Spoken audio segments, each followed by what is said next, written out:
là, on a trois espèces d'oiseaux bien visibles. Donc le canard colvert, plus ou moins domestique. Puis des grosses oies avec le cou noir et les joues blanches, donc qui sont des bernaches du Canada. Et puis dans le fond, on a une oie cendrée, Europe de l'Ouest. Et en fait, aussi bien les bernaches du Canada que les oies cendrées qui sont là, moi celles-ci, sont d'origine ce qu'on appelle férale, c'est-à-dire que c'est des espèces introduites qui se reproduisent après librement. Donc les bernaches du Canada, c'est vraiment des oiseaux qui se sont bien adaptés au milieu artificiel des périphéries des villes. Il y en a qui viennent en ville proprement dit, mais enfin là où il y en a le plus, c'est les bases de loisirs autour de la région parisienne. Et donc comme leur nom l'indique, c'est une espèce d'origine canadienne, enfin américaine, et qui a été introduite dès la fin du 19e siècle, et qui pour la région parisienne, les premières bernaches du Canada ont été lâchées en 1975, donc à Saint-Quentin. Est-ce qu'elles viennent toutes de là? Ce serait étonnant, parce que il y a des bernaches qui viennent d'ailleurs. Donc, en tout cas, c'est ça. Historiquement, ça fait maintenant 45 ans, donc bientôt 50 ans, qu'il y a des bernaches du Canada en Île-de-France. Celle-là, en plus, elle a une petite particularité, c'est qu'elle a un ancêtre qui a sans doute fauté avec une oie cendrée. On voit qu'elle a une marque blanche. Elle a du blanc au-dessus du bec, là, un endroit où normalement ça devait être tout noir. Et ça, c'est un signe d'hybridation. Alors, c'est spécialement fréquent chez les canards et les oies, et spécialement en élevage ou en milieu semi-sauvage, où effectivement, il y a pas mal d'hybrides. Non seulement il y a des hybrides, mais les hybrides sont capables de se reproduire. Quand on veut simplifier la notion d'espèce, on dit que les deux espèces ne peuvent s'hybrider qu'en donnant des produits stériles. Enfin, l'exemple classique étant l'âne et le cheval qui donnent le mulet, et un mulet c'est stérile. Donc là, non seulement elles peuvent s'hybrider, non seulement entre espèces du même genre, mais même entre genres différents, puisque là, entre l'oie cendrée et la bernache du Canada, c'est pas le même genre. Donc non seulement ils peuvent s'hybrider, mais en plus avoir des produits fertiles, comme on dit, donc qui sont capables eux-mêmes de se reproduire. Chez les anatidés, donc la famille des canards et des oies, c'est beaucoup plus fréquent. Et puis il y a aussi des cas chez les goélands par exemple. Chez les goélands, il y a beaucoup d'hybrides. Donc là, on a un goéland brun et un goéland argenté, et un jeune goéland a priori argenté. Ben voilà, donc le plus sombre, c'est le goéland brun. Celui qui est blanc et gris, c'est le goéland argenté. Et puis celui qui est gris brunâtre, là, un peu partout, c'est un jeune de l'année, probablement goéland argenté, mais je jurerais pas qu'il ne soit pas un hybride des deux. Donc là, des goélands, donc c'est effectivement les exemples d'espèces qui nichent. Là, il y en a qui nichent sur les immeubles en haut de Belleville, qui viennent ici.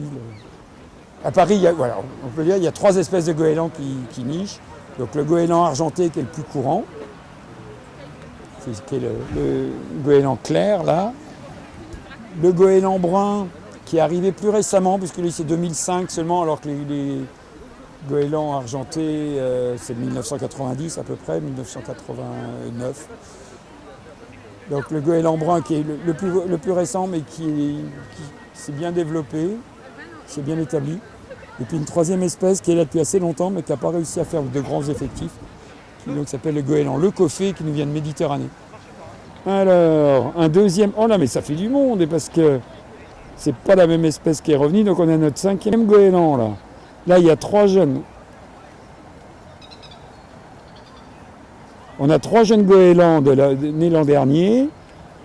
Donc du coup, là, on a deux goélands argentés, donc il y a des chances que ce soit leurs parents. Même si normalement, ils les virent, mais il y a des tanguis chez les goélands. Donc l'accouplement chez les colverts, de toute façon, c'est toujours assez sportif, voire sous forme d'un viol.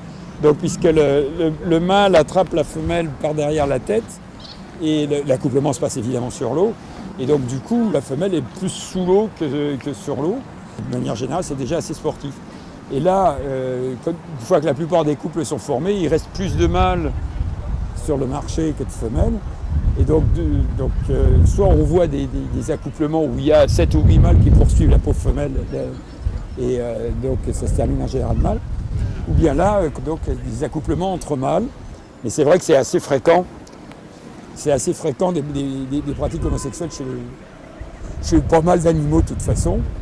J'ai vu comme ça aussi un accouplement d'une femelle qui montait une autre femelle et qui, après avoir terminé, est allée s'accoupler tout à fait normalement avec un mâle dans la foulée. Alors, l'autre espèce qu'on trouve sur ce lac, c'est les poules d'eau aussi. Elle est complètement à gauche, elle traverse, mais il y a un nid au fond. Là. Alors là, ce qu'on peut voir là, c'est une poule d'eau et elle se dirige vers le nid qu'on peut observer dans les branches, dans les branchages, et qui sont aménagés tout près de l'eau, au ras de l'eau. Et on voit l'un des deux oiseaux qui vient et qui pose les feuilles au fond du nid pour l'aménager, pour le réaménager au fur et à mesure. Parce que même quand il couve, il continue à recharger le nid pour qu'il soit toujours au maximum de possibilités pour couver.